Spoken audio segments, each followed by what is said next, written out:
conversation on problems related to the youth and adolescents during and after the pandemic. Through this webinar series, we hope to spark discussion on some very important topics pertaining to today's youth demographic. Body image relates to how people think and feel about their own body. It relates to their perceptions, feelings, and thoughts about their bodies. Adolescents are particularly vulnerable to body dissatisfaction due to physiological, social, and psychological changes that they are going through. Body dysmorphia is an extreme body image issue where one cannot stop thinking about their physical appearance or flaws in their appearance. The flaw may be minor or imagined, but the person spends hours a day trying to fix it. Overcoming body image issues is not a one-man job. It requires cohesive efforts by one's peers, families, schools, mental health professionals, and by the person themselves. Through this webinar, we aim to discuss body image issues in adolescence, their causes, coping strategies, the roles of parents and teachers, and more. We thank you all for being here today and joining us in this very important conversation. Before we start, I would like to thank all our panelists for taking the time to join us here today. On our panel today, we have Dr. Megha Dhillon, Ms. Tanvi Pawar, and Ms. Kanika Soni. Ms. Megha Dhillon is an assistant professor at the Department of Psychology, LSR College, where she's been teaching since 2010. She completed her doctoral degree in psychology from the University of Delhi.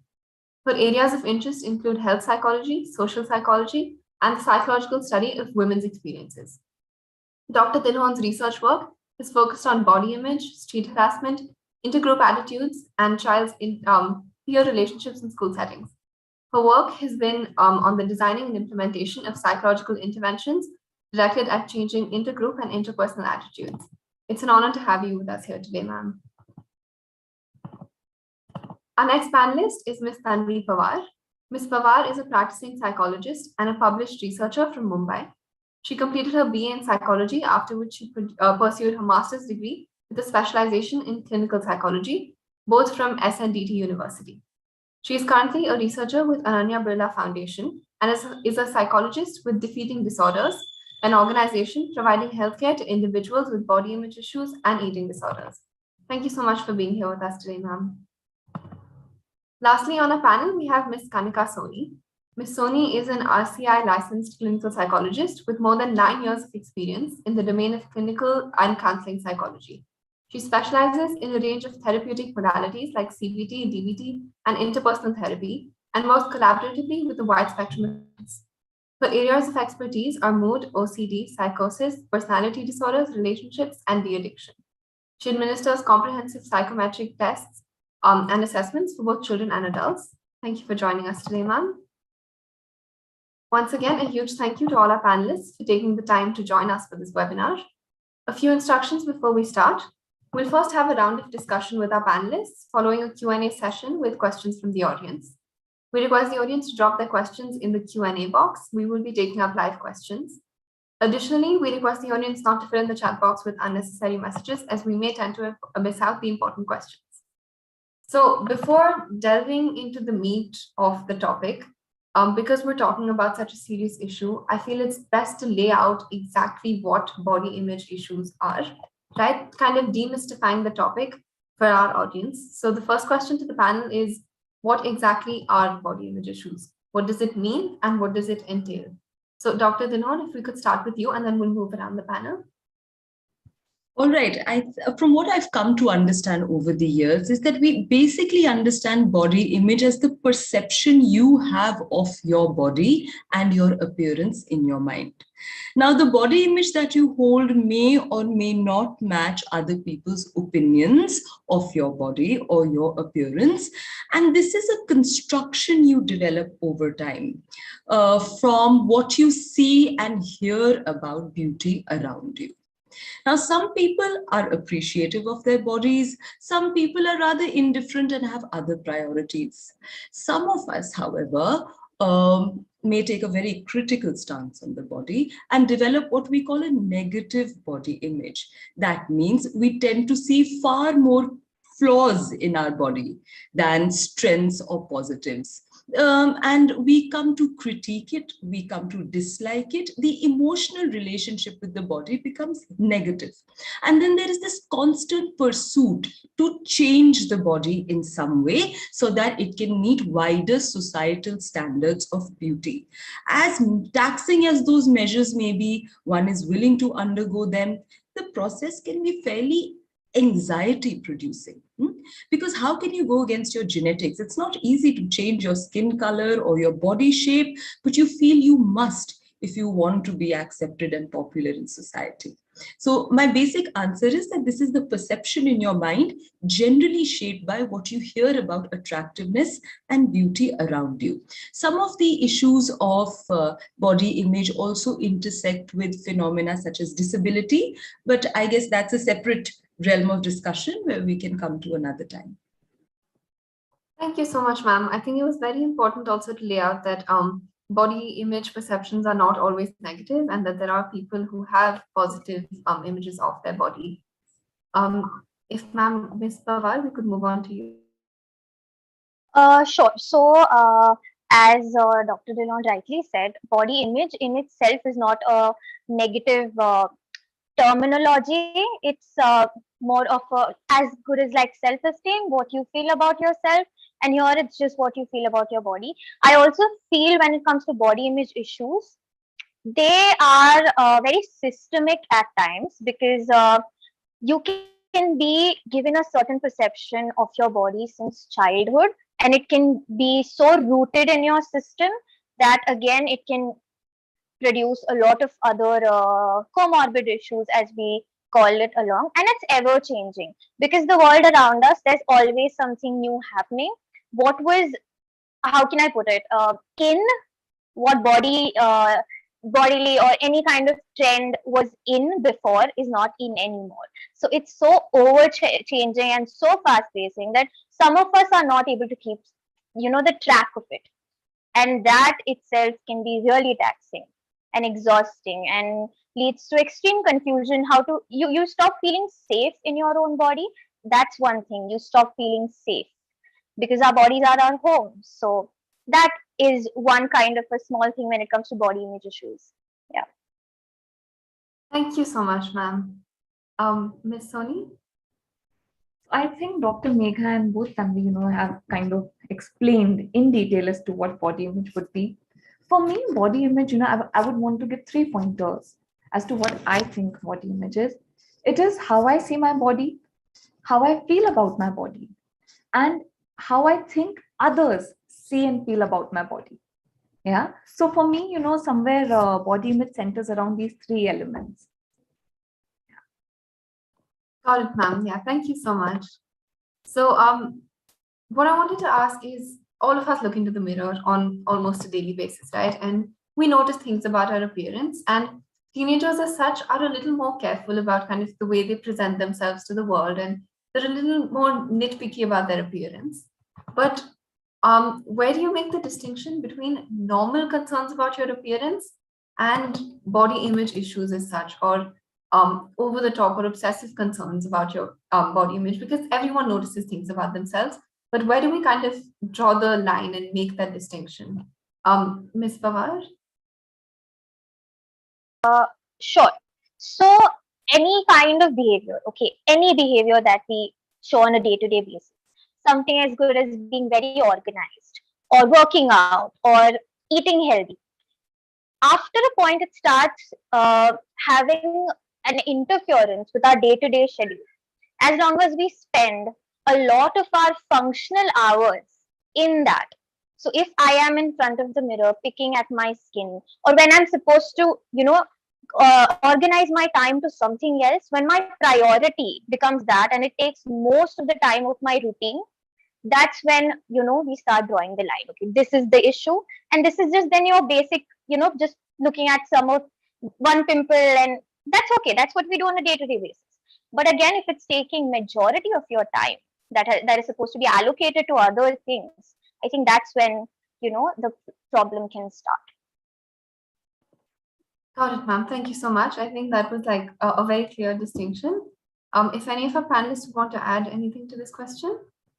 I think the second it starts causing impairment in your day-to-day functioning, your daily functioning, that's where we know that somewhere it's becoming severe. And maybe like appropriate attention might be required. So for me, I think that would be an important distinction too.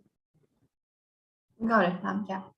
May I add? Would that Sure, definitely, ma'am. So I think it's very hard to say what a normal level of concern is.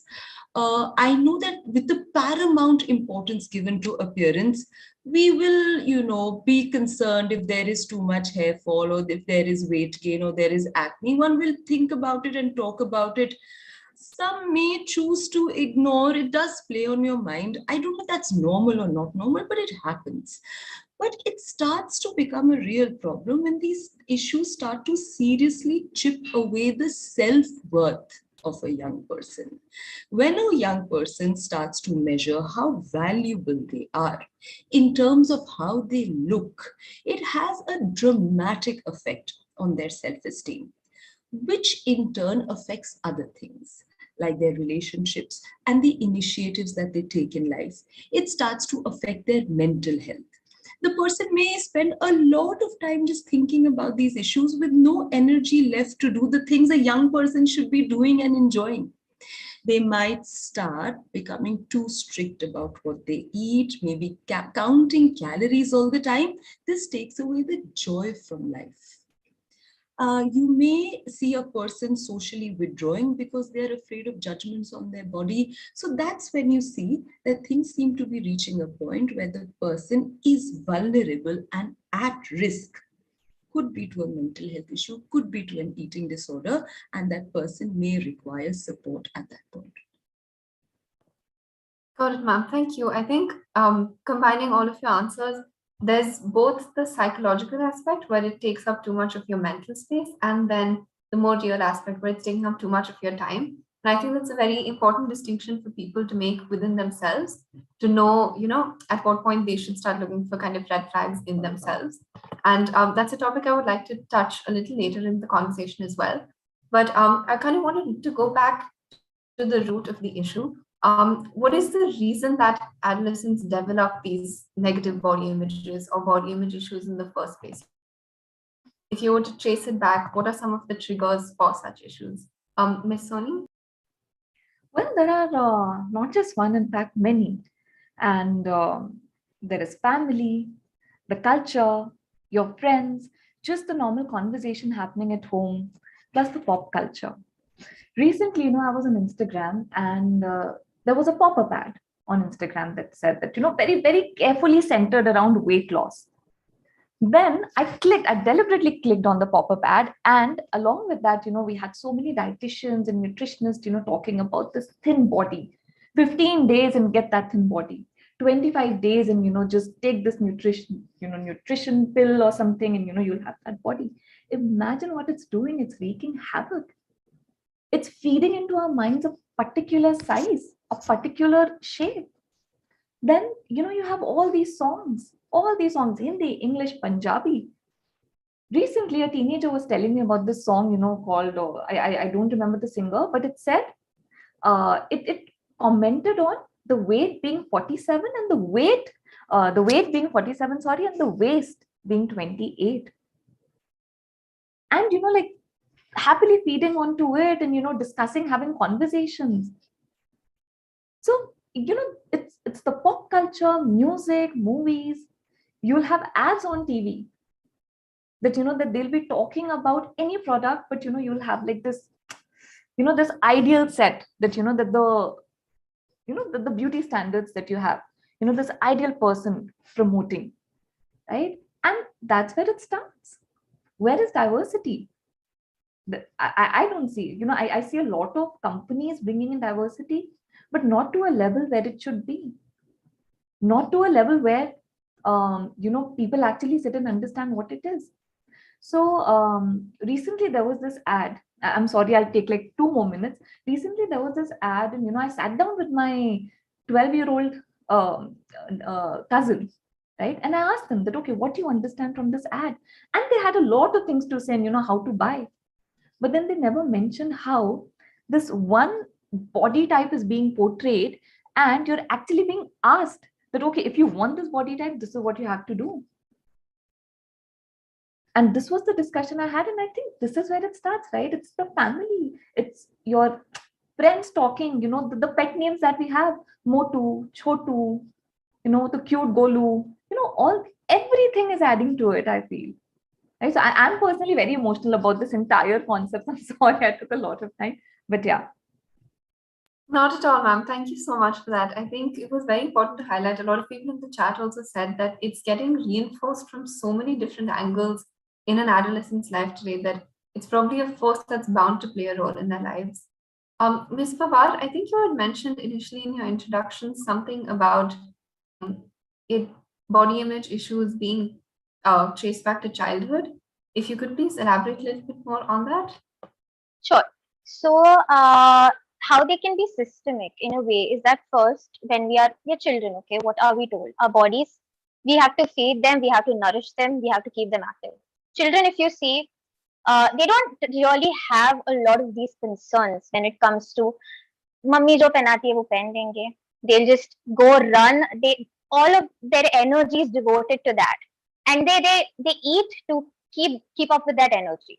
But many a times, like I have seen so many of the clients I deal with, their body image issues started so young, like at the age of maybe 4 or 5. They were told that you don't look a certain way, or you're not a certain way, or you're chubbier than the other kids. Look at that other kid, so much more energy. Look at how he's playing, and you look, cousins में भी होता है, you look prettier, ये कितनी बड़ी होके कितना इसको फायदा होगा. So it's so systemic in us, and it goes back to generations. Why am I calling it systemic is because where are these ideas coming into our mind, or our parents, from our grandparents? It's so systemic, it's carried on.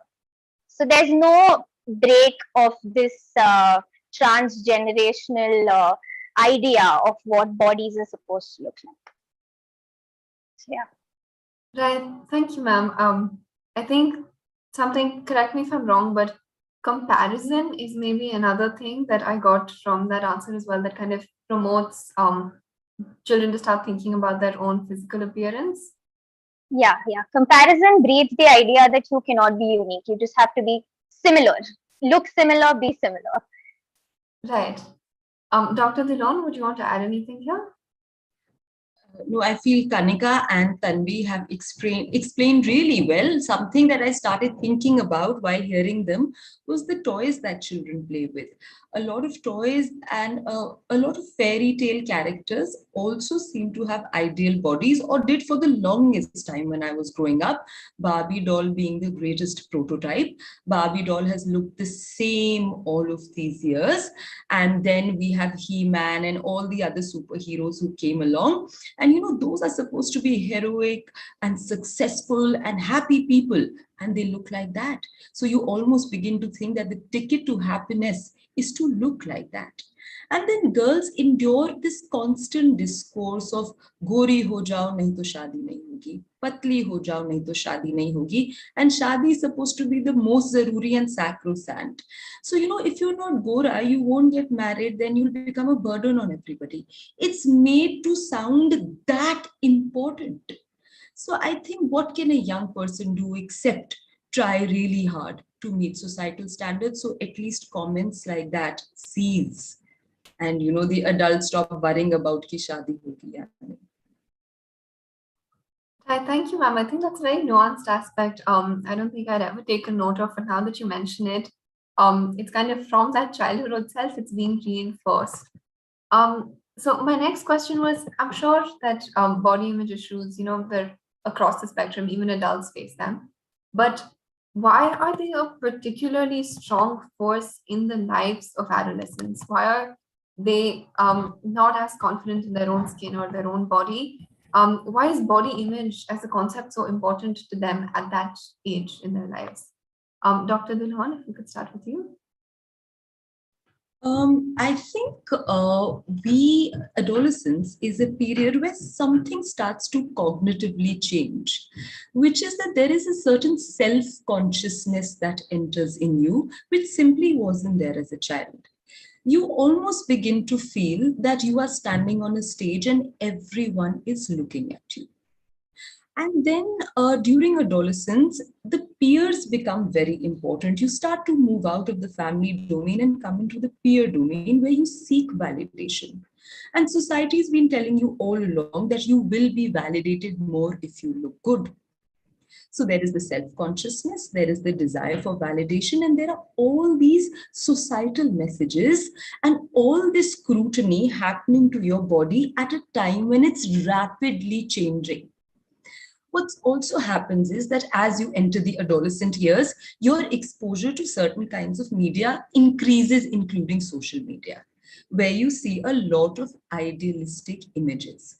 And I have to say, I think teenagers have always been scrutinized for the way they look, but over the last few years, the pressures have got really intense.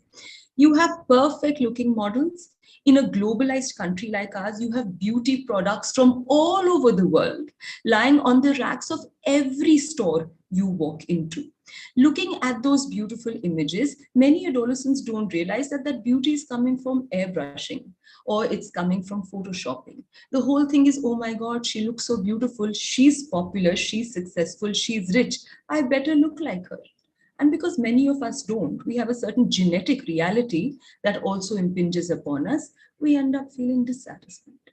So I feel it's an amalgamation of a couple of sources that makes the pressure so intense for young people. Thank you so much for that, ma'am. I think it's very important. Also, I think the root of body image issues later in life also starts in from the adolescence. So their exposure to media now would probably affect their behavior somewhere down the line, right? Would any of something in the sorry, chat box about why do we refer to them as perfect bodies? Yes, I mean the prototypical perfect body as it is, given in statistical measurements. So you could say perfect in like quotes. Otherwise, right, yeah. what's perfect and what is not, I don't think we have a grasp on it. No, definitely. Would any of our other panelists like to add anything to this question? Yeah, I would like to add something to what Dr. Megha said. I agree, absolutely agree that yes, a lot of it is the environment, but I also feel it's the family too. So I was just sitting and thinking while Dr. Megha was talking, and I realized that that food is the love language of our country. Specifically, when I talk about India, food is the love language. You're happy, you eat, right? You're sad, you eat. You want to change your mood. Families like, chalo, we'll go out for an ice cream. Just in that context, there's a lot of force feeding also. We go to our nanhal, nani house, dadi house. Everybody's like khana khao. Bachpan se, that's how they show their love, and that's a very beautiful way. That's okay. But what I've also come to realize, and with whatever experience I've had, dealing with teenagers, is that the minute they enter into their teenage, they get scrutinized by the society. The family notices it. Now, the minute the family is noticing it, they start criticizing. So, the same people who were force feeding or who were encouraging feeding now suddenly start commenting about eating, about what are you taking and what are you doing? Lose weight, look a certain way, get that body, do this, do that, exercise. A lot of pressure gets created. I think that's also where they start developing a flawed idea of what body image is and how we need to view ourselves. Definitely, ma'am. I think that further establishes what we had discussed also, that the home itself can be the epicenter of so many such issues, right? It can be the underbelly of the causes itself. So at this point of the conversation, I like discussing the roles of the different stakeholders in dealing with such an issue, right? So first, I would like to go back to the person themselves. Obviously, self-help and coping mechanisms are very important for everyone. So if we could first discuss how one can cope with body image issues themselves, what are some of the things they can do to help themselves? Ms. Pawar? Actually, I wanted to add something to the previous question. Is it No, okay please, if I do? definitely. Yeah. So as we're talking about these systems that we have, I think the most the one I remember that played a very important role was the school. So we are in school for most of the time at that time, or we are in classes, and no one talks about it. The chapter of reproduction is skipped. It's a big meme that yes, it is often skipped and periods are spoken about in a hush hush manner. What changes you're going through are going to be, they are always spoken in a hush hush manner. So, with that and putting together the rapid changes your body is going through, it's not normalized. It's the adolescent is feeling here that my body is going through something so alien. It's not mine anymore. It used to be mine and it's not mine anymore because it's so different now.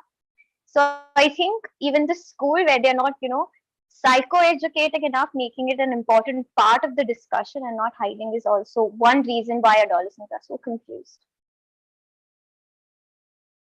Got it, ma'am. Thank you so much. I think we'll probably come back to the coping mechanism question a little later because we've touched the topic of schools. I wanted to discuss that a little further. Is that schools are definitely a huge part of every adolescent's lives. And there's two big stakeholders in schools, the teachers and the peers. So what are the roles of these two players in one kind of causing, I won't say causing, but underlying such issues, and second, helping mitigate or cope with such issues? So if any of our panelists would like to start with this question.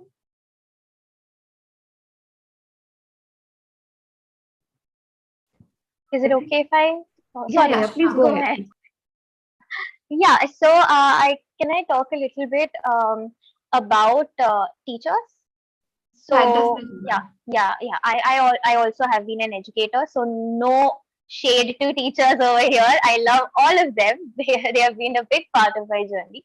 But many a times, it so happens that when it comes to annual day or selecting for sports, children of a certain body type are taken for some roles. Like for dance, you'll always take the slender girls, and you for any sports event, you will pick up someone who's already of an athletic frame instead of training someone who might end up being good at it. So many a times that distinction comes in, which on a very it sounds so simple that you're not being picked for something, but it might leave a big impact on someone's mind. Got it, ma'am. Definitely, yeah. And I think that happens from the beginning of schooling itself, right? So that's probably again the reinforcement factor that plays into it. Miss Soni, I think you wanted to answer this first question as well. While listening to your question, I started recalling this one incident that happened when I was a teenager. And I don't remember the class, but I remember walking down the corridor as a teenager, really excited, to enter the class. And suddenly I was stopped by this one of my favorite teachers. And the teacher pointed out, at my face, saying, you're getting pimples. What are you doing? Go see a doctor. Otherwise, you're going to regret later. You're going to cry. And I remember that, I was my entire day got ruined. And I was hurt, and I didn't know what to do. I didn't know how to make sense of it. And I came back and I kept looking at myself that, am I ugly? Am I not good looking? Why was it pointed out? And thankfully, I had this conversation with my mother who made me feel better at that time. But, so somewhere I feel that teachers specifically, can address it in a lot of different ways. And one of the ways that I would want to point out, not just for teachers, but even for parents, but because we're talking about school, is that to talk about what you see versus what you don't see, right?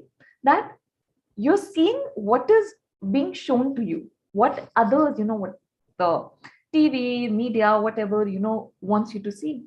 But you're also not seeing representation. You're not seeing diversity. And that is something that, that I think there should be special classes where teachers should have this discussion. Because school is a place where, where you'll develop most of your ideas from. Obviously, they change over time, but that it's the building block. So maybe that is something that, that teachers can actually delve into. Definitely, ma'am. I think, like you said, if there's classes that, kind of institutionalizing it in a way would probably help change the perception that kids have as well.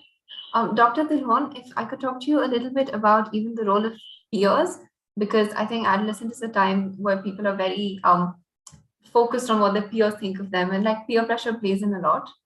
That's true. I mean, like Kanika, I went through a very similar incident. There was a teacher I was rather fond of, and out of the blue, she commented on how bad my skin was looking. I felt so ashamed and so embarrassed because I was a particularly sensitive child, and I would take every kind of criticism to my heart. And her criticism was something I didn't expect. So and I think I went through a phase in which I was determined to lose weight because my best friend had decided to go on a diet. And the whole thing was that if she's dieting, how can I not? If she doesn't like her body, how can I like mine? There must be something wrong with mine also. And so then the crash dieting started. So now when I look back, there were a lot of conversations and incidents in school which just left me feeling quite bad about myself. I think one phenomenon that I'd like to highlight when it comes to peers, there are actually three things. There is the teasing, there is the bullying, and then there is what we call the body shaming and the fat talk.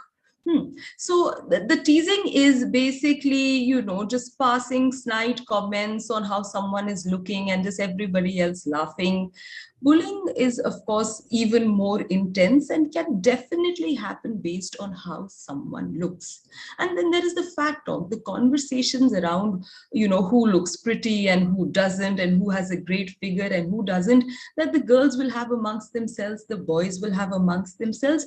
All of these send out one message, that you need to make sure you meet your peer standards of beauty. Otherwise, you will face one of these things. And I think a lot of teachers, I can't say it's the fault of anyone, but the system is so focused on finishing the syllabus that many things teenagers are grappling with at a psychological level, including self-esteem issues, get completely marginalized. We have to have weekly discussions on body image, on self-esteem, if we want our young people to be not just educated, but also happy and healthy, which unfortunately doesn't happen. Definitely, ma'am. Again, I think there was a very important distinction someone said in the chat as well between teasing, bullying, and body shaming. And I think all three of those happen at some level. Every adolescent witnesses it, and which is why And Sanika, a lot of it is quite benign in nature. Like, your friends smiling and saying, oh, it looks like you've lost weight, you're looking so nice. Now it's coming across as a compliment, but the message remains the same, that look, you better put on those 2 kgs again. Definitely. Talk to us. Definitely. Yeah, I think that was very important. We have a lot of adolescents on this call. So if they can just become more aware of maybe if they're seeing these things themselves to kind of cut back on it and kind of be more, not take to heart or be more, I'd not take to heart such comments. And which is where I wanted to talk about what the adolescent themselves can do, right? Because when there's so much going on, even if a person is feeling a little underconfident or not very happy with the way their body is looking, what are some things that they can do themselves to kind of make themselves feel better? So, Miss Soni, if we could start with you and then we'd move around. So there was this very important concept I came around. I don't know how much of it, the adolescents will be able to apply on their own, but it spoke about body neutrality, right? Where we're not asking somebody to be, toxic positive about their body, or to just go and stand in front of the mirror and say positive things. No, none of that. But looking at the functionality of the body, that this is my body. What is the purpose of this body? What is it doing for me? And then maybe, thanking the body for the function it's playing for me. Like it's a house for my organs, right? So something along those lines that can be spoken about with adolescents. Maybe that's where they might start practicing it. But that this concept really like stuck to me, because I feel that this is a very important concept where I see a lot of people only talking about body positivity, and I don't think personally that body positivity is something that can work or is something that is even healthy. Yeah. Yeah, definitely, ma'am. I think tying that back to even we talked about earlier how some people are just indifferent about how their body looks. And probably that's like a good stepping stone before someone's moving on to body positivity, just to get to like a neutral place where they're not as such disappointed. Would any of our other panelists like to add on to this? Anything that people can do, themselves to help cope with body image issues? Yeah. So quickly, so as Kanika ma'am was saying that body neutrality as opposed to body positivity. So there's something that is being researched on and being implemented a lot. Just an extension of what she said is body compassion. Just practicing, and now even self-esteem has taken, self-compassion has taken up with self-esteem. So body compassion, just practicing first safety in your own body, second being grateful that it's functioning, it's letting you meet people, do things, be the way you are, think the way you are, do the things that you like, attend school, do everything, just being grateful that it's your home. And second thing that it's a little difficult concept to apply very easily, and I learned that during the when we were learning family therapy, was differentiation, looking at yourself from a perspective that is detaching from the social systems. Very difficult to imply, but if practiced from a very young age, you will be able to view yourself from a very isolated perspective from all of your social systems. It's a term called differentiation. Right. Thank you so much, ma'am. Thank you for that. Dr. Tilhon, would you want to add something here? Yeah, Sanika, I have to say that I think adolescents can do things themselves, but I think change is required at a much broader level, and we as adults must take responsibility in supporting and facilitating the change as well.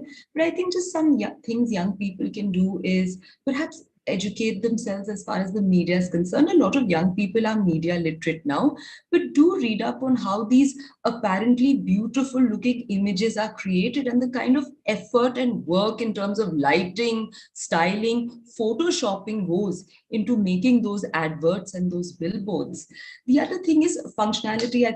I also think it's a fantastic concept. If you have to think about your body, think about it in terms of stamina, think about it in terms of energy levels, think about it in terms of vitality. Why must there be this one-dimensional judgment of your body as to how it is looking? Yeah.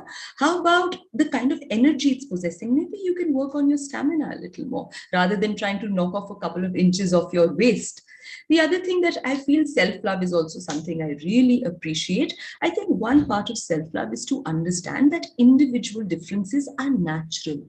They are there in everything that nature has created, the mountains, the trees, the birds. Why will there not be individual differences amongst people? Those individual differences should be appreciated and celebrated. So instead of engaging in social comparison, look at what makes you unique as an individual. What makes your mind unique? What makes your personality unique? What makes your looks unique? And appreciate it. Imagine if we were all the same. What a boring place the world would be. Definitely, ma'am. I think what's really important that I'm getting from this is also that teenagers need to start thinking about it at a lot deeper level. I think on the surface, we're being fed a lot of media, but if you kind of, like you said, think about what goes into making those adverts, or just think about, how we all are different and try to celebrate that uniqueness, then just making those small shifts in your mind itself could change their perception of themselves. So we've talked about the school and we've talked about the person themselves, but I think the next big stakeholder is obviously the home, parents, siblings, and that's what I wanted to talk about. Oftentimes in adolescence, kids don't openly share their issues with their parents. A lot of them are very reserved about the same. So what are some red flags that parents can look out for? And what is the role of parents generally in this kind of scenario? Ms. Pawar, if we could start with you. Sure. So one thing, yes, at that point in adolescence, even I had that problem where my world was much more surrounded and more focused towards friends as opposed to parents, because there's this internal thing that I don't know, it's fed in a lot about this generation gap. They won't be able to get it. So we, pehle se hi, before even sharing, we have that mindset, we take a step back. So this myth of generation gap, which was addressed as a myth in many researches. So that is one thing. It's very internal. Has to be dealt with a lot of sensitivity. Although parents, yes, when it comes to parents, on an observational level, can look at one, just the basic eating habits of children. if they are cutting out on too much and not feeding their bodies enough. Second, energy levels. Third, a little bit also comes from these micro things that we say about ourselves. I wish I have so many pimples on my skin. I wish I was dead. So this term sounds very satirical, but it's so much more than that. So keep a track if your child is saying things like these, even on a very funny kind of a level. So that's something, yeah, I would touch upon. Thank you so much, ma'am. I think those subtle statements itself, while built up over time, could have such a larger snowball into a larger, mental imprint as such. Would any of our other panelists like to add onto this? Yeah. So I've seen researches where they talk about, kids kind of evaluating themselves negatively right from the very age of maybe 6. In fact, recently, actually, quite some time ago, I was reading this research where they were talking about, 6 years old, evaluating themselves negatively. So I think this conversation about body, just a simple conversation about body needs to start maybe right from early ages. And I don't see a lot of, parents doing that. And I think that is something that can be quite helpful. Another thing that, that I feel is that somewhere I feel parents should actually sit down with their kids, acknowledging their feelings. A lot of times, kids will come and say, ki, I don't look pretty. Don't be like, कि नहीं, तुम तो सुंदर हो, अब मैं सुंदर नहीं हूँ, मुझे देखो, मैं रो रही हूँ क्या? Right? You are pretty, you're so much better than me. No, that's not okay. So don't put yourself down while trying to, raise them up or, while trying to elevate them. Another thing what I feel is that I don't think unnecessary complimenting is also a good idea. I see a lot of parents engaging in it. Ki, oh, kitta sundar hai, wow. It's considered to be very sweet, but I don't think it's very helpful. So maybe just sitting down with your children and having a conversation around body. What is body, right? How do you see your body and what is your relationship with your body? In fact, this one question, even in sessions when I ask my clients that what do you think your relationship is with your body? And do you even talk to your body? They go quiet. And they struggle with it.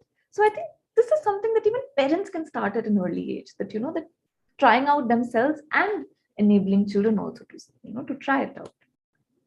Yeah. Ma'am, I would like to ask a small follow-up question on that. Is when you mentioned that parents shouldn't probably over-compliment their children, what could be like the possible detrimental effects of doing that repeatedly? I think somewhere what we're doing is we're kind of creating a standard that if my parent is complimenting me about my height, then that means that, that this is a good height. Or maybe, 5'7", 5'8", these are my standards. Or if my parent is telling me that, oh, I have a sharp nose, that means that somewhere, there is a beauty standard around, around or centering around sharper nose. Or, if my parent is saying, wow, what a gora bacha, then that means that somewhere, there is this, they are developing these ideas. Yeah, so right. Yeah, understood. I think that goes back to the conversation. Can I quickly add to that? Yeah. Yeah. So also with the beauty standard, their entire existence then becomes about their beauty, and the beauty standards are ever changing outside. So what they know from home is going to change as they go out. So there's going to be this entire dissonance that at home I am over complimenting about my appearance, but bahar I'm getting bullied because I look a certain way or being teased to look a certain way. So there's this entire then confusion that will start. So yes, over complimenting, yeah, well, that's my take on it. Got it, ma'am. Yeah, thank you so much for bringing that up, because I don't think that's something that we note very often. We know that saying bad stuff about someone's body can cause them to have such issues, but over complimenting can also have like an adverse effect. I think that was a very important thing to talk about. So my next question is, how exactly do body image issues manifest in the life of a patient, right? If they're constantly thinking about their body image, what is the impact in their lives in like a more practical approach? What is the impact in their life? So, Dr. Dilhon, if we could hear from you. When one thinks that one just doesn't match whatever ideals have been presented, I think at a mental health level, it creates a lot of vulnerability for first and foremost anxiety. Some young people can feel extremely depressed because they don't appear to be good enough. It will also manifest at some point of time in their behavior. This behavior could be related to eating, uh, drastically cutting down on what one has been eating and drinking. It could manifest in suddenly exercising very hard, no matter how much one's legs are paining. Now, if somebody is feeling too concerned about being too thin, because that is also a problem, then overeating so that one gains weight, eating far more than usual to the point of feeling nauseous. You may also see changes in social behavior when this self-esteem goes down and you are easily triggered by something like shopping, easily triggered by weighing yourself, you may start avoiding people in front of whom you feel vulnerable, and you may start avoiding situations in which you feel vulnerable. Say, for example, not going to the doctor because you have to weigh yourself, or going to the mall really early in the morning because you don't want to see anyone near your changing room when you're trying new clothes. So certain amount of avoidance behavior. Now, this can be a frustrating way to live. So there may be irritability in the person. Yeah, things that used to give them pleasure earlier don't. They could resolve conflicts and be cordial with their family members, and they're finding it very difficult to be cordial right now because there's this agitation in the system. And there could also be particular anger and conflict with the person who's been driving the criticism. If they can't take it out on the person, they will displace it elsewhere. Those are some of the things that can happen. Got it, ma'am. Yeah, and I think also something that you highlighted that really caught me was that people also there's body image issues related to even being too thin. So it's across the spectrum. It's not just specific. Unfortunately, it could also amount to engaging in behaviors like smoking. If young people hear that that's one way to kill your appetite. So, I mean, if it hits a point where you're willing to do anything to attain the ideal body, then that opens up avenues for various kinds of maladaptive behavior. Right. And I think I'd like to connect this to a question in the Q&A session box asked by an anonymous attendee. But they say it's scary that teenagers are now talking about surgeries as well. We see stars getting surgeries even before the first movie. What is the panel's take on surgeries and why it should be avoided? So if anyone in the panel would like to take up this question. I was recently put in a spot with that. This young kid comes to me and says that, that what if, talking about some celebrity, I think it was maybe Kareena Kapoor, they read somewhere that, that certain areas of the cheeks were taken out, to get that pout. And, they were pestering the parents that, why can't I get it? So much so, I'd like to share another incident that, right, I think close by to my house, there's this huge dermatology center recently opened, and on their board, they have all the lists of, of the services they offer, including something like vaginal tightening, vaginal lightening, skin lightening, God knows what all sorts of other, kind of treatments. And kids are eating. My own cousin, the young cousin read it and was like, what is this about? So, definitely the pressure is real.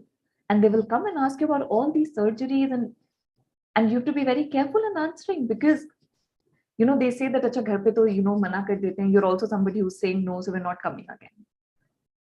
So that is also something that, that you and so many of them, schools, my own, the kids at home, so many of them, it's not just a story of one kid, it's everybody nowadays, talking about surgery. Another one, keeping up with the Kardashians. They will see, they'll be like, oh, we read it online, we saw it on Insta, that, that I think some Kylie, had really thin lips and now is looking so amazing, with lip fillers. So I think, even I would want to get lip fillers. And the list is endless. It's endless. And the pressure on parents. And parents are confused. They have no idea as to where it's coming from. Right. Yeah. I think also, constantly hearing about actors and these social media stars get these surgeries again reinforces that maybe someone somewhere like I need that surgery to be done in order to look a certain way. If one of our other panelists could also add on to this question and probably talk about the detriments of just surgery as a concept to kind of change your physical appearance and what that can do, what detriments it could have to a person's body image. Yeah, I'll just quickly take that up if it's okay. So, yeah, so one thing what I have realized for myself also that plastic surgery for me till a certain amount of time was just fixing the nose, getting the cheekbones. But very recently, I was watching this series called Grey's Anatomy, and there's this plastic surgeon who's doing all sorts of intricate procedures to give people, like there was a boy who was born without a ear, and he built a ear from him. That also is plastic surgery. That's a part of plastics. So one thing we are not educated enough of what plastic surgery is, was what cosmetic procedures are, and and that leads to something called as botched surgeries. You go to some technicians who don't have enough knowledge about it, and they don't really charge as much as they should. Plastic surgeries are very expensive, and if anyone is offering it at a 50% off, that means that something is wrong. And teenagers do get attracted to it, like an easy way. Okay, I can just get that much money maybe and then go for it, and which will lead to botched procedures, infections, and even death, like sepsis, even death. And that can be like, I'm talking about an extreme thing, but again, lot of infections. But also on the other side, I have seen many of my friends going to the dermat. But for what? They had inflamed skin, like they had these pimples which were really bothering them to function normally. They were not doing it to look beautiful, they were doing it to just reduce the pain. That is also one side. Many girls with PCOS, they have extreme cystic acne. So again, that education about what plastic surgery is, what cosmetic surgery is, what basic dermatology procedures that you might need on a day-to-day basis just to get that cream, I think that distinction is not made, and I think that's very important.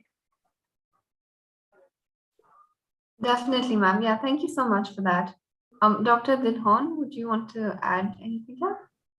No, I personally feel very concerned about how plastic surgery, or in like Tanvi pointed out, these cosmetic procedures to just alter your appearance have increased exponentially. What is the message that we are giving out? We are saying that you can go to any extreme, endanger your body, go through, elective surgery that's completely unnecessary, spend tons of money and aspire for this thing called perfection. The truth of the matter is that what is perfect? There's no end point then. You will be undergoing surgeries for the rest of your life if you start running after this thing we called perfection. Do you really want to spend your life like that? And the other thing is, the other message that we are giving out is artificiality works best. Whatever nature has given you is not good enough. It's almost like saying that nature's work is not good enough. We have to set it right. We have to rectify it. And if artificiality is the path, so be it. I think these are very negative, very dangerous messages to put out there. So I really hope that this trend starts to come downwards. I don't think we're going to reach any positive end. Definitely, ma'am. And I think, like you said, there is no end point, right? Because you don't know then when to stop. You keep making small tweaks, and then that's probably like an endless loop. Yeah, So that can we actually have turn a lot, pathological. right? So we have a lot of life questions, but just before that, I wanted to touch upon a very important topic that we've already talked about the role of all these different stakeholders in an adolescent's life. But at what point do we say that it is beyond just talking to my parents, beyond just talking to my teachers, and at this point, I need professional intervention, or this kid needs professional intervention? So where is that line? Ms. Pawar, if we could start with you. So one thing that is very, very important and that needs to be addressed alongside body image issues is eating disorders and disordered eating, because that percentage has one thing, it is very high now, especially it started getting detected Second, the spectrum has widened. Third, it has trickled down. The class interval of age, it's younger now. There are 11, 12, 13-year-old children, as you would call it, prepubescent children coming with cases of anorexia, bulimia. So, one thing that needs to be really taken care of is rapid shift in weight. Like if there's a basic body composition that our parents even know about at home on a or friends. So if there is a certain extreme rapid shift in weight, extreme avoidance of food, complete isolation, one thing that is again impacted is you stop doing things you like. If there was a footballer who you so passionate about footballing, being a football player, and he stops completely, isolates himself from that activity. Even grades to a certain point get affected. So just to take all of those things into consideration, and then that is the point where it's dangerous. The level of that is touching upon, okay, you need to go see a psychologist or psychiatrist. That's dangerous level of weight loss, or dangerous level of even weight gain. I'm not just talking about weight loss, but yes. Right, got it, ma'am. Would any of our other panelists like to add to this? Yeah. So recently I found out that that there are websites and famous websites on particular disorders like eating disorders, for example, where they're not talking about how to take care of yourself with an eating disorder. They are promoting eating disorders. If you haven't been hospitalized, you're not there. It's not an eating disorder for you. You're not thin enough. You're not doing enough for yourself. Can you imagine a website telling young children to not eat, to become hospitalized, to take extreme measures, that that if your two fingers are not able to hold your wrist, you're not thin enough? Or there are so many other things. It's dangerous. It's to a level where it's impacting greatly. And these are all young kids who absolutely have, they do not have a lot of understanding as to what it is exactly about. And it's concerned me to a level where we don't know what to do. There's absolutely no control. There is dark web. There are so many things, and you have these websites running. So just the risk, and I think that somewhere at home, it's important to kind of, to take care of the web activity. And obviously, like, Ms. Tanvi also said, losing weight, losing appetite, not interacting, sudden extreme changes, and not even just extreme, but, changes that, that where you feel that, okay, this wasn't the case before. What is happening right now? What has happened? I think let's not just wait for extremity to happen. Let's just, maybe the transition is enough for us to understand that, okay, something might be up. Got it. Yeah. Thank you, Ms. Sonia and Pawar, for talking about that. I think that's very important. Seeking professional help is very important, and it's not something that's widely done as much. I would say in this country, there's still a little stigma surrounding it. So I think it's very important to talk about, at what point we should seek professional help. Dr. Dilhon, do you have anything to add here? No, I think everything has been very comprehensively stated. I just think that we need to be astute observers of our children, the things that they're doing and things that they're saying, just subtle comments, just say, "Main kabhi sundar lag hi nahi sakti." Or, "I don't know why, ma, but I look ugly all the time." The dialogues that you have with your children, the things that they say about themselves, the things that they express when they're just sitting with you, maybe in passing, could be a reflection of how they feel about themselves. If these statements are starting to become repetitive, you're seeing your child easily triggered or very upset after someone passes some comment, they have become very, very sensitive. And it's important you reach out and you find out what's going on with them. So a lot of it has to do with just being aware of body image issues yourself as a parent, and then being an astute observer of your child's behavior. Right. I think that was a very important point, ma'am. Thank you so much for that. Now I'd like to move to the first live question that we have from Harni. Harni, if you could please unmute and ask our panelists your question. Hello. So this body positivity word is like very fascinated, just having the word positivity in it. But I see a lot of confusion. Like even I am confused on what exactly it is and the misconceptions that are followed to it, because the healthy habits that are ruled out in the name of body positivity and the whole confusion of it would be more like if it came out from the panelists and throw some light upon it, it would be more helpful for us. Right. So if any of our panelists would like to answer Harini's question.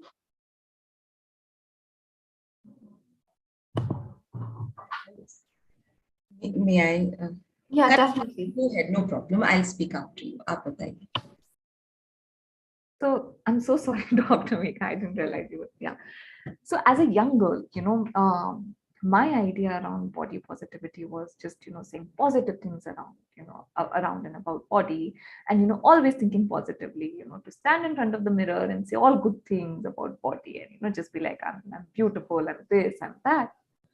And then I realized that, I'm not allowing myself, to feel maybe even negative. I'm not allowing myself to feel the way I want to feel about my body, even if it's for a day. And that's where I felt that okay, this is becoming slightly toxic. So for me, my understanding of body positivity is maybe, and it could be absolutely flawed, that somewhere we're not allowing, we're just telling ourselves that it has to be positive. It only has to be positive. It cannot be neutral, it cannot be negative. And that's where the problem lies for me, because I feel that as a human, I can have different feelings about my body. One day I can be happy, the other day I can be a little dissatisfied, the other day I can be like, okay, no, this is not working for me. So, just allowing that mixture of feelings around body, I think that was quite important for me. Yeah. So, Dr. Megha, you can continue. So, Kanika, my sentiments are largely the same. Body positivity is a nuanced, complex phenomenon. Body positivity can be misconstrued very easily.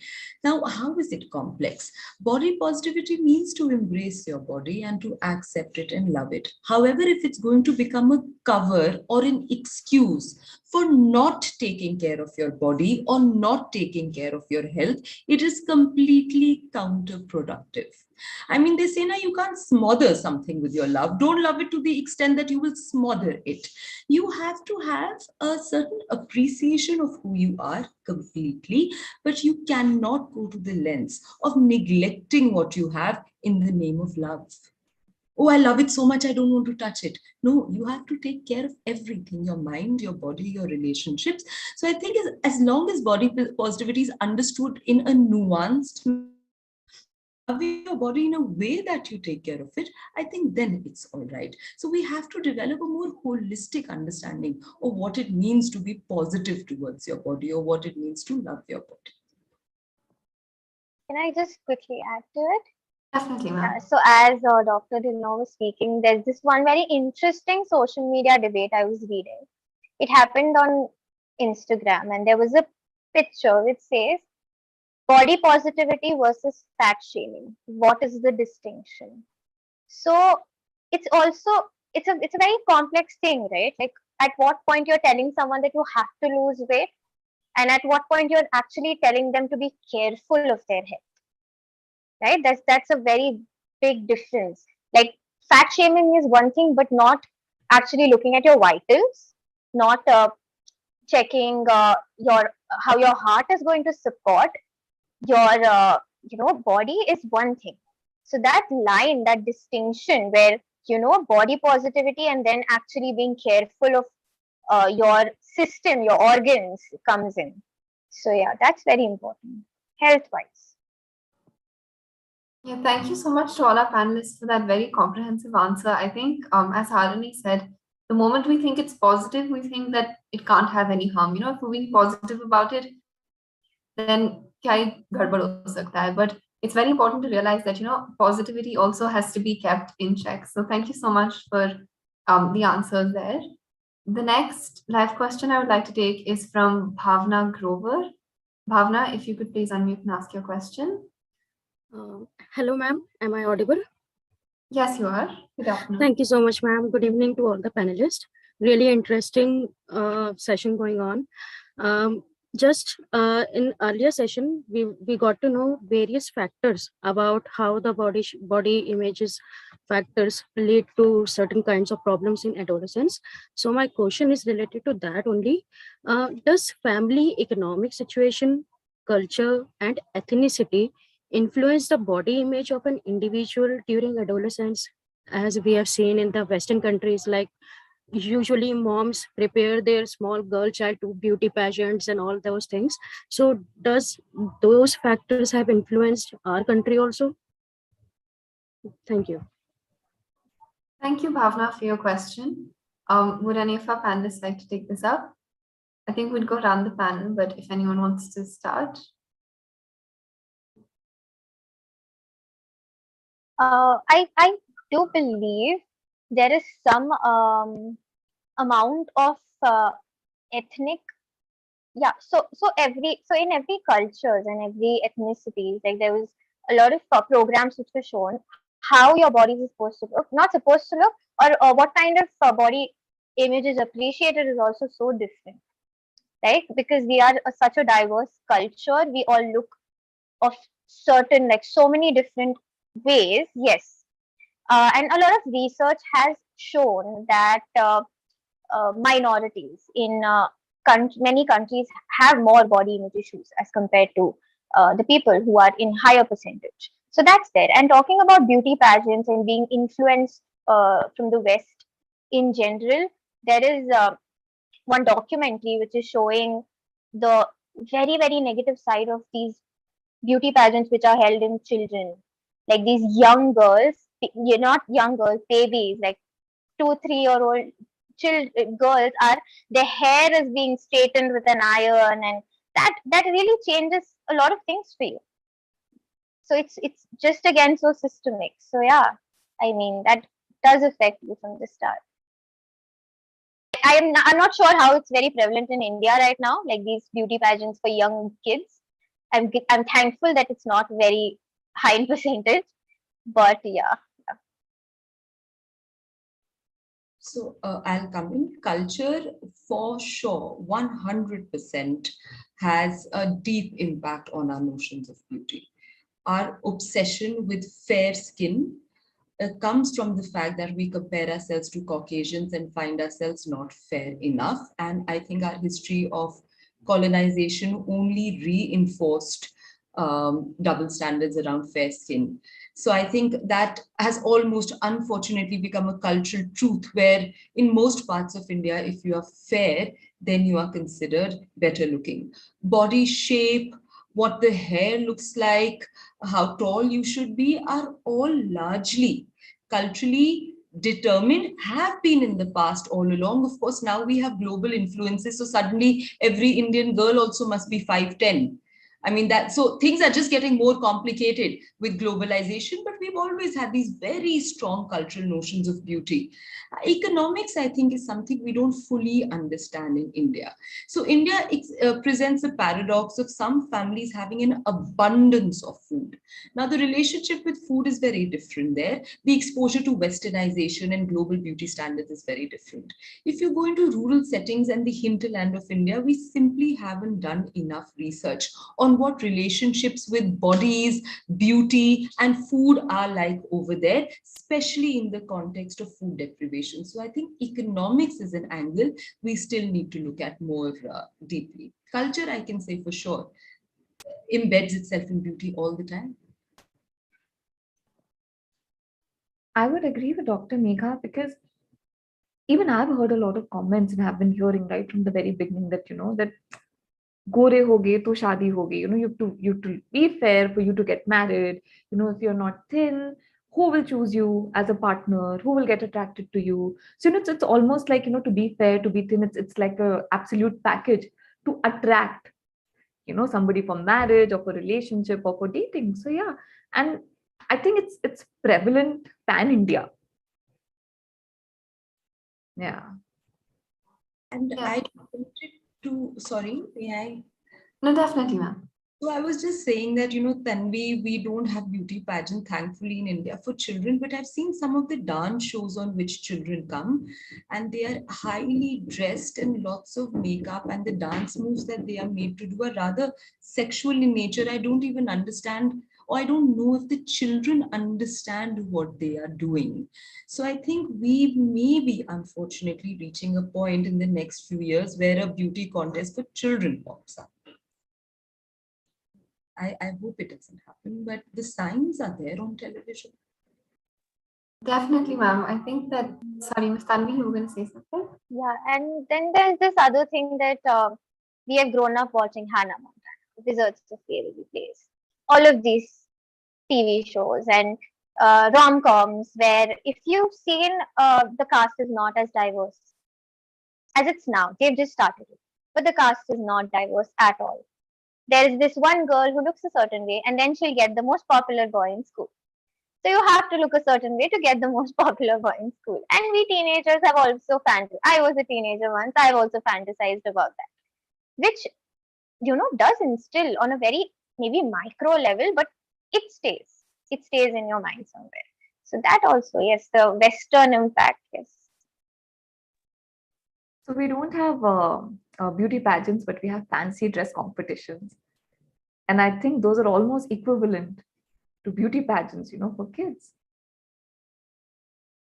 Yeah, I think definitely the fact that it's starting at such a young age is only going to kind of further that perception in their heads that you have to look a certain way or you have to dress a certain way to get social validation. And if it starts so young, then it's bound to kind of avalanche into bigger issues as the kid becomes an adolescent and even more further in life. So, Ms. Tanvi, you brought up a very important point about casting in movies, and there's a question kind of relating to that in the chat box that I would want to ask. It says that I think as a society we have double standards as well. We would not like to see a so-called ugly person in a movie. We want to see beautiful actors. How do we change that psychology within ourselves? That I thought was a very interesting question because while we feel that there's probably stuff about our body we want to change, we're also critical about other people's appearances. So, what corrective measures can we take to change our own psychology to become more accepting of other people? So, Dr. Dilhon, if we could start with you and then move around the panel.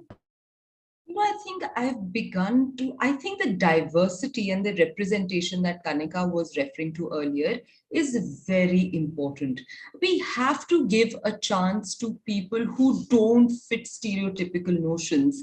Now, there is Nawazuddin Siddiqui, who could have been easily denied film roles because he doesn't fit the stereotypical notions of good looks. But thankfully, someone recognized his talent. And he has fantastic screen presence. And we've had one or two people always come along who have displayed their talent so much so that they may not have met stereotypical beauty looks, but they were widely accepted by the public. If we can have one Nawazuddin Siddiqui, why can't we have more? So this is just about opening doors wherever possible, creating representation of different kinds of physical appearance. I think that is the first and foremost step that we have to take in this regard. And I think the more we decondition children about these narrow notions of beauty, sundarta sirf ye ek cheez hoti hai, the more our children will become accepting of diversity. So diversity is just never discussed with children. Alternative ways of being. We're always talking about convention. We're always talking about norm. We're always telling children that it's safe to stick to norms. We never talk to them about alternative sexualities, or we never talk to them about different ways of being or different kinds of beauty. I think those conversations need to begin and actual representation needs to begin. Definitely, ma'am. I think then that relates directly back to Ms. Pawar's point about how we can then break that systemic cycle of these ideas being passed on from generation to generation. If we kind of start telling kids that it's okay that diversity is normal and it's okay to look a different way or not conform to standard definitions of beauty. And I would like to add to that point that when we talk about representation, when we talk about diversity, we have kids, we make kids watch all sorts of television programs. And diversity wise, I feel that, I think as a country, we're not very diverse in ways where You'll have somebody from the non-queer population playing a queer role. And then, in the news channels or in maybe in newspapers, you'll have them, pass some snide remark or, crack a joke around it that, whatever it could be. And this is what kids are reading as well. So they're watching, they're reading. So where is the diversity there too? And where's the representation? So I think representation holistically is very important, and not just in some areas for kids to learn. Also, there's this one thing where actors shape shift their entire form to fit in a role. Kareena Kapoor went size 0 that year. So many girls, I mean, it's so horrific to even think about so many girls would have tried going size 0 because she did that. And I don't know how necessary it was for that role in that movie. I watched the movie, so I can very subjectively say. But then just putting it out there, okay, size 0, glamorous, and she did this diet. My God, so many people would have followed it. And it's just, and then when we say about what is ugly, like, why don't you want to see ugly faces on media? You want to see faces where, they're rather easy on the eyes. I mean, that's again coming from a prerequisite criteria of, being some way, looking some way. Actors who are playing some role will put on makeup. They'll put on a brown face makeup instead of, again, representation, taking someone who's of the skin tone. Hrithik Roshan played a role of a certain person, and a lot of debate was raised on social media. So I think in general how the casting is going on. Second, hero heroines putting out there that they had to do this diet or they had to shape shift for another role, build 7 6-pack abs. I think that's unnecessary, and that has to be really filtered in the media that is being put out there. Definitely, ma'am. Thank you so much for that. I think we've talked about a lot about the importance of media itself, right? And if two things, if first what we're telling our children can change, and second what the media is feeding these people can change, then that would cause an entire change in the way that we perceive beauty as a whole. I think there's a very interesting question that I want to take from the Q&A box from Smita Gupta. If you could please unmute and ask your question. Hey, thanks. Sorry, I have a sore throat and I don't know if I'm audible. Yeah, we can hear you. Yeah, so much of the conversation, we always talk about slim looking, pretty looking, but are there really gender differences in body image issues and coping mechanisms in adolescence? Because I would tend to think boys have a much harder time because they probably don't even speak out what they're going through. So really, are there any gender differences in this whole phenomenon? Thank you so much for your question. If anyone in the panel would like to take this question. Can I go? Yeah. So I Sure. feel when it comes to boys, their bodies also develop in a very, very different way. They go through these extreme changes where there is a growth spurt, etc. And a very interesting statistic is that boys and girls, there's equal level of people being diagnosed with eating disorders. But again, since eating disorders, again, it's a problem of media, I'm so circling back to it.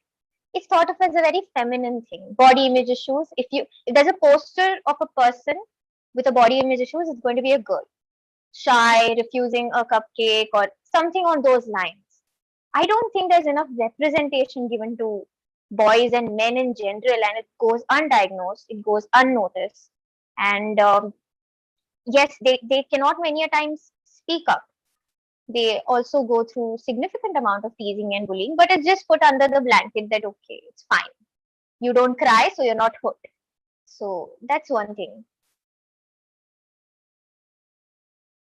There are unique pressures on girls and boys. While we talk about girls needing to be slim in certain ways, a lot of boys feel the pressure for muscularity.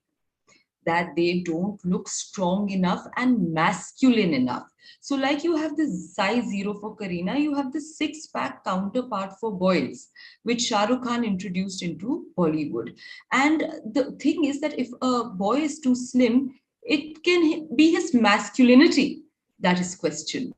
So, try to eat more, try to really work out in the gym so that you can bulk up. That kind of pressure is high on boys. It's not so much about weight loss as far as boys are concerned. I think also definitely media representation, and even I feel research wise, we haven't amped up to a level where where we can actually delve into as to how men feel about body image. And I feel that it's quite lacking there.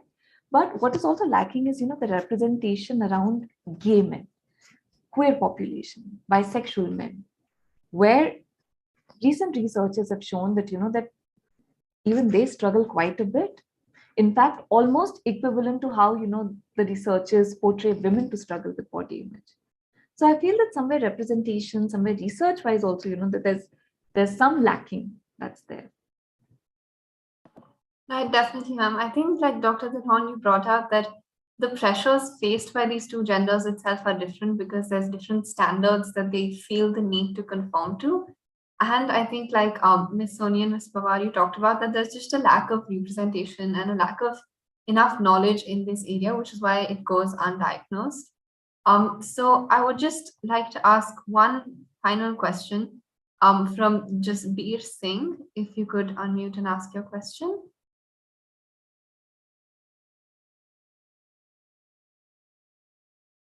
All right. So I think I'll ask the question, which I thought was very interesting, where he says that there's common perceptions of slim body is a smart body, or long hair adds to your personality. So how does that change how you feel? And I think that's very interesting because a lot of times we attribute physical traits to parts of our personality, right? If someone looks a certain way, then they're probably smarter. If someone has longer hair, then it adds to their personality, or they're probably more outspoken, or things like that. So how does a person deal with that? How when these traditional physical attributes are assigned to more personality traits? Ms. Pawar, if we could start. Well, yes, so early, very early on in psychology, where the theories were being developed, there was one theory which stated that, if you are of an athletic frame, the ectomorphs, mesomorphs, and endomorphs, at that time, but that theory was disregarded, and we somehow took it with us even today. That yes, people who maybe so I from a very personal experience, I am short, I am tiny, and then I'm thought of as someone who will be very timid and bubbly and kind of a person. People always put that attribute with my personality many times, and so it is there, it exists in our social ecosystem, that how a person looks is also because it's the first thing that you observe about a person, right? We can't even blame everyone, but how we think about it can definitely change. But yes, it's the first thing you observe. You don't know what they are, how they are going to speak to you, and then yes, we do have a some kind of misguided pre-notion that okay, this person is going to be like this. If he's tall, he's well built, maybe he's also confident.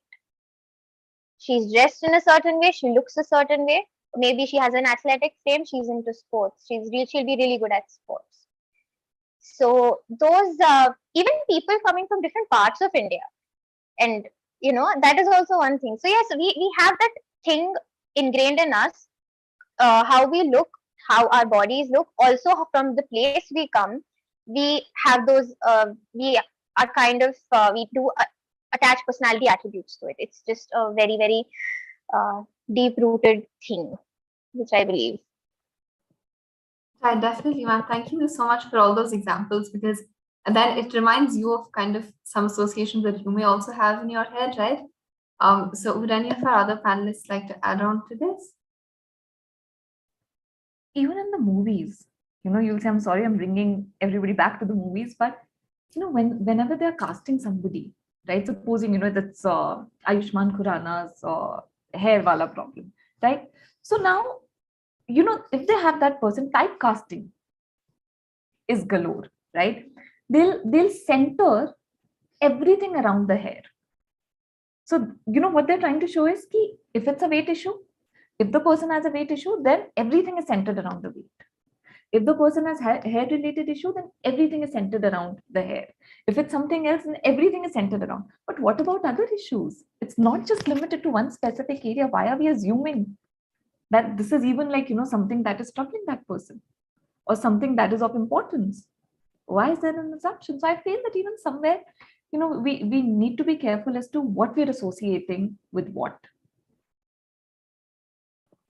Definitely, ma'am. Thank you so much for that. And I think that truly answers the question as well. So I want to thank you all for this amazing conversation. I think we started from simply trying to state what body image is and put in a term that everyone in the audience would understand. But then kind of talking about the role of body image in an adolescent's life, the way it manifests, the causes, the role of all the stakeholders. And then we took up some really important and very interesting life questions as well. I feel overall this was a very, very comprehensive discussion on a topic that is largely the need of the hour today, as we've discussed. I want to thank you all so much for your time and part of this wonderful conversation. So if we could just hear some final closing remarks from all of you before we end. If we could start with Dr. Dilhan and then move around the panel. Okay, so I think I really hope that we wisen up to what we have been doing. We need a generation of confident, robust people who are ready to take on the world, ready to take life's pressures and make the most of it. And I think it's our responsibility to instill confidence in them. We should encourage our people to have broad horizons, not be so judgmental of themselves and of others, to just realize that you have to remain in gratitude for whatever you have and make the best of it. Neither are you nor is life perfect. It comes in all kinds of hues. So go with it, try to enjoy it, and aspire to live a life that is good for yourself and good for others. I think that kind of balance is the true key to happiness, and baki sab to will fall in place. Thank you so much, ma'am. And thank you for your wonderful words of wisdom. And thank you for being a part of this conversation. Thank you very much. Thank you. Ms. Pawar. First of all, I'm really grateful to be on the panel with two such amazing minds. I mean, it's so great to hear from you both and connect with you. And doing this has made it possible.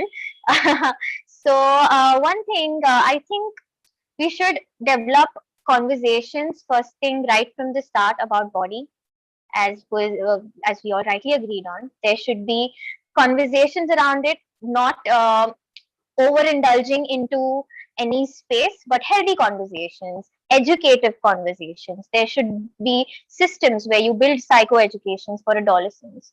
And second thing is, let's not make our body the entire center of our being, because the mind, what you create, what you put into the world, I think, as philosophical as it sounds, is going to stay. Definitely. Thank you so much, ma'am. Thank you for all your answers through the discussion. Thank you for taking the time to join us today. Thank you. Thank you. Ms. Soni? Yeah, so the feeling is extremely mutual, Tanvi. Thank you so much for the kind words. Also, I feel two things. Educate as much as you can and unlearn. I think the entire generation and the previous, the new generation, they need to sit and they need to unlearn whatever we've learned so far. And I think that is something that will greatly help us. Also, another two things, sit and ask about what your relationship with your body is and talk to your body. I think just these two things can bring in beautiful results, can help you develop beautiful connection with your body. And when I say beautiful, just whatever beauty means to you, not what the society is telling you what beauty is. So just that.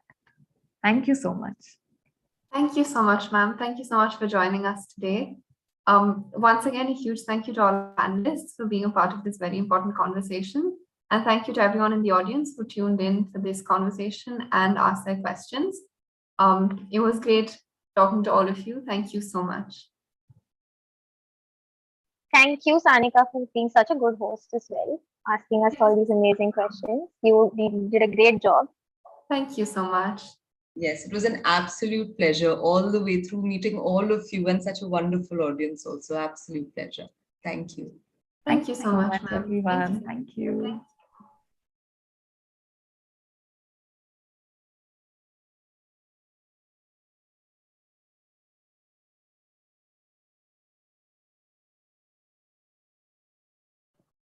So we have a small feedback form that is visible on your screens, requesting everyone in the audience to please fill it in.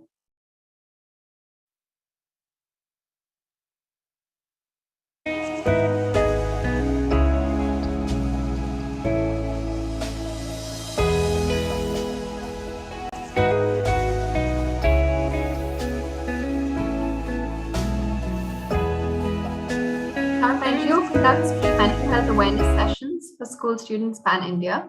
To register your school, please visit www.schoolindia.org.